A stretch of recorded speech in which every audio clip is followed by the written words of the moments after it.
My name is Bill Haley for Competitive School Boards. This is a quick video with one aspect of competitive school boards. Now, every parent will select what school board they want to go with, and then parents select the leadership of that school. But let's say about 7% of the school board, 7% of the parents in the state pick one particular school board. School board, let's say school board conservative, and school board liberal gets 8%. Well, school board conservative, they get 7% of the budget. School board liberal, they had 8% of the students, so they get 8% of the budget. So they will get roughly 8% of the classroom space and 8% of the assets, such as school buses, the playing fields, and the like, the sports fields and the like.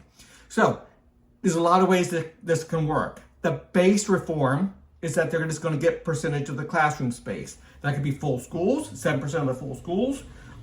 So they just take humps of full schools.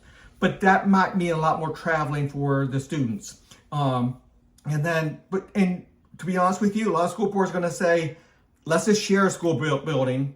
I'll take 7% of the school building, 7% of the classroom space. So let's say there's 100 classroom spaces.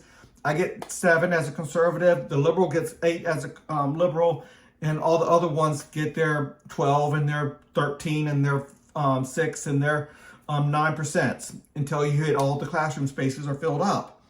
Now, obviously, there's a lot we can do with this. Now, some are going to be wanting to be all together and be unified in just their school buildings.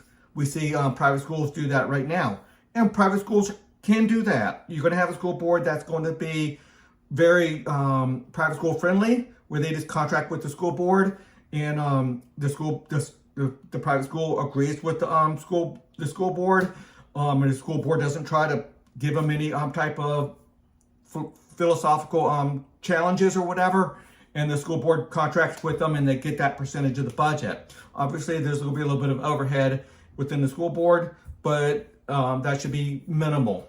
So, but then they're going to get the same number of, there's going to be a new bus system. There's no doubt about it. Some people are going to have to travel a little bit farther. Some really smart people who know how to do some transportation and engineering around that is going to be very important. And then every school board will decide to go with the joint one, or whether they go with their own school board. So private schools go with their own school boards. School buses right now, playing fields and the like. Now sports, you might have several school boards that join together to make sports teams. We don't have to have sports team being separate. You can. Every school board gets to do what they want to, but it's highly important to understand school boards can't cooperate and have the same math teacher. Their change in philosophy might be history and how to deal with a lot of different things. But they both agree that a good math teacher is a good math teacher, and they both agree that that one particular math teacher is a good math teacher. There's a lot of ways that can work. There's a lot of different business models will be tried. So one aspect of this is just how that's going to work. So we talked about budget and percentage of the budget. Again, that's a big subject, and that can be done. This is at the minimum. At the minimum reform is they get that percentage of the budget. More full reform, which I would love to go to, is where every school board starts charging for their services and doesn't rely on general tax funds. They can do a payback similar to the current tax system. So the real estate tax and other taxes, they can do that. They get that money. They create an asset in that child. And that child, as they grow up, they will be paying a certain percentage of real estate taxes back to their school board as repayment of what they're doing. That's what we do right now.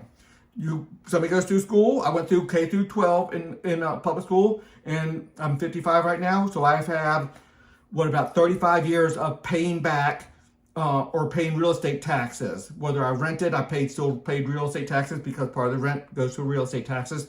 But I've owned my own home for over 30 years now, 32 years. So I paid real estate taxes. That goes to pay back the education that it used for me. So we can have some of the same models. We're sophisticated enough society that that taxing authority can follow that child. Now, obviously, there's going to be some complications if you move out of state.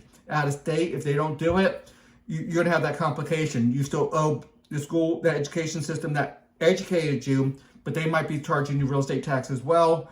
Yeah, that's a complication. On the other hand, other states come over here and do something similar. They don't have to pay taxes. Now, I'm sure we can work out deals with other states so we can compensate for that. So a lot of that stuff can be worked out. That just needs to be negotiated out. But we're not asking for more money. Now, some people, they can take a little bit less of a budget. A school board can economize. They can go down 3 times a week school, twice a week school, economize, really get parents involved. My children went to two times a week school in a homeschool co-op, did the rest at home.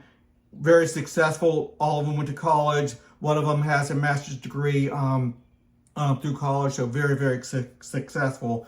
A lot of homeschoolers and private school people are extremely successful, even at 2 or 3 times a week school or full homeschool. So there's a lot we can do. Just a quick video for this week's Competitive School Choice Facebook page. Until the next video.